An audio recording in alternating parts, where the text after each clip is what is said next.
Bonjour à tous, aujourd'hui on se retrouve pour une nouvelle vidéo. On va voir ensemble comment réaliser ce dessert, la panna cotta. On va voir deux manières différentes de la faire avec de l'agar-agar et de la gélatine, pour celles et ceux qui n'ont pas de gélatine. Donc pour les ingrédients, il va vous falloir 250 ml de crème liquide entière, 100 ml de lait, 50 g de sucre, 5 g de gélatine, de l'extrait de vanille. Si vous avez des gousses, ça sera encore mieux. Moi, j'en avais pas sous la main, du coup, j'ai fait avec ça. Pour le coulis, il va nous falloir un petit bol de fraises et 20 g de sucre. Donc c'est parti. Dans un premier temps, je vais prendre ma gélatine pour la ramollir dans un grand volume d'eau froide. Et dans une casserole, je vais mettre ma crème liquide, mon lait, de la vanille. Donc si vous avez de la gousse de vanille, c'est à ce moment-là que vous la mettez, vous la taillez et vous enlevez les graines, vous les mettez à l'intérieur. Et je ne vais pas oublier le sucre. Donc on va mettre sur feu tranquillement, on va bien mélanger pour dissoudre le sucre. Donc voilà, je reste devant pour bien mélanger petit à petit pour dissoudre le sucre avec la chaleur. Donc ce qu'il faut savoir avec la panna cotta, il y a 3 recettes différentes. Il y en a qui mettent la vraie recette, c'est qu'avec de la crème liquide, on ne met pas de lait pour trancher en fait. Il y en a qui mettent un temps pour temps, moitié crème, moitié lait. Moi j'ai décidé aujourd'hui de faire un quart, 3 quarts. Donc un quart de lait pour 3 quarts de crème. Mais voilà, c'est simplement l'onctuosité qui va changer, le goût aussi. Avec que la crème, ça va être beaucoup plus riche, etc. Donc moi j'ai choisi cette option-là. Et puis j'espère vous faire prochainement la recette juste avec de la crème liquide entière, mais ça change pas énormément. Donc voilà, donc pour la gélatine, c'est important que mon mélange juste frémisse. Je veux pas qu'il le bout pour pas que ça crame déjà au fond. Et de toute façon, la gélatine a besoin juste de chaleur pour s'activer. Donc là, je chauffe juste, je m'arrête au frémissement.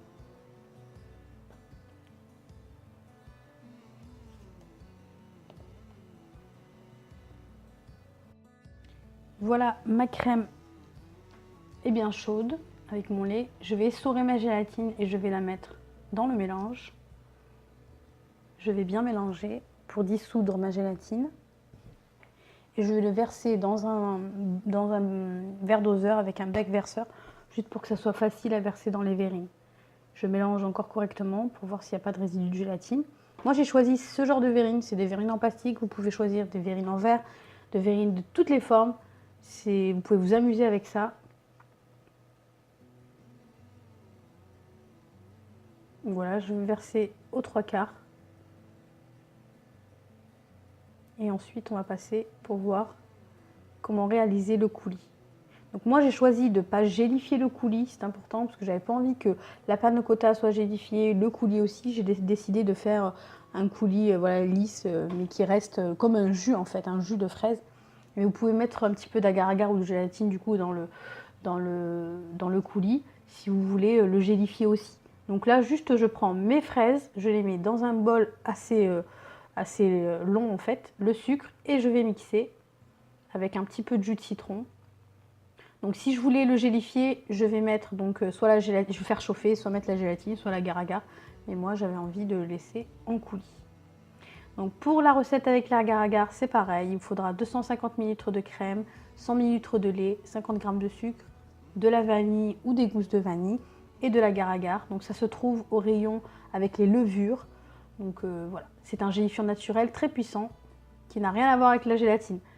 Donc là, je mets pareil mon lait, ma crème,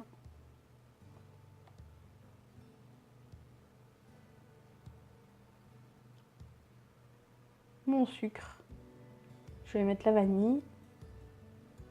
Et moi, je vais mettre une cuillère à café, donc à peu près 1 g d'agar-agar.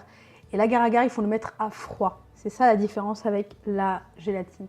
Il faut qu'il s'active avec la chaleur. Il faut vraiment qu'il cuise pendant 1 minute après frémissement du mélange. C'est juste ça la différence. Donc là, je le mélange bien avec le fouet pour vraiment le dissoudre. Si vous ne le mélangez pas bien, ça ne va pas bien prendre. Donc je vous conseille de le faire avec le fouet. Et ensuite, je vais allumer mon feu. Donc comme je vous ai dit, l'agar-agar, la différence, c'est qu'il faut que le mélange bout en fait, bout pendant 1 minute. Juste après, dès que ça commence à bouillir, vous attendez 1 minute et vous arrêtez. Parce qu'il lui faut cette... voilà, là on voit que ça bout. Je vais attendre une petite minute en continuant de mélanger pour pas que ça accroche en dessous. Et voilà. Donc voilà pour mes panna cotta à l'agar-agar, je les ai penchés, donc je les ai versés dans un récipient en verre, je les ai penchés comme ceci. Et là je vais vous montrer la consistance de la panna cotta avec la gélatine. Et ensuite je vous montrerai avec l'agar-agar pour que vous voyez la différence en fait. Donc là j'arrive pas à prendre de la crème, mais je vais réussir. Voilà, donc là vous voyez c'est une consistance assez crémeuse. Donc pour la gélatine ça met quand même 3-4 heures pour prendre en fait. Donc voilà, ne mettez pas le coulis directement sur la panna cotta. Il faut bien que ça soit pris avant de mettre le coulis de fraises. Voilà, là j'ai mes panna cotta avec l'agar-agar qui sont prises. J'ai versé le coulis. Donc ça fait joli, ça fait bien présentable. Et je vais vous montrer ensuite la consistance avec l'agar-agar. Voilà, vous voyez que c'est beaucoup plus gélifié parce que ça a un fort pouvoir gélifiant par rapport à la gélatine. Donc voilà pour la vidéo, j'espère que la recette vous aura plu et que vous essayerez la recette et vous m'en direz des nouvelles. N'hésitez pas à vous abonner et à partager et à très bientôt pour une nouvelle recette.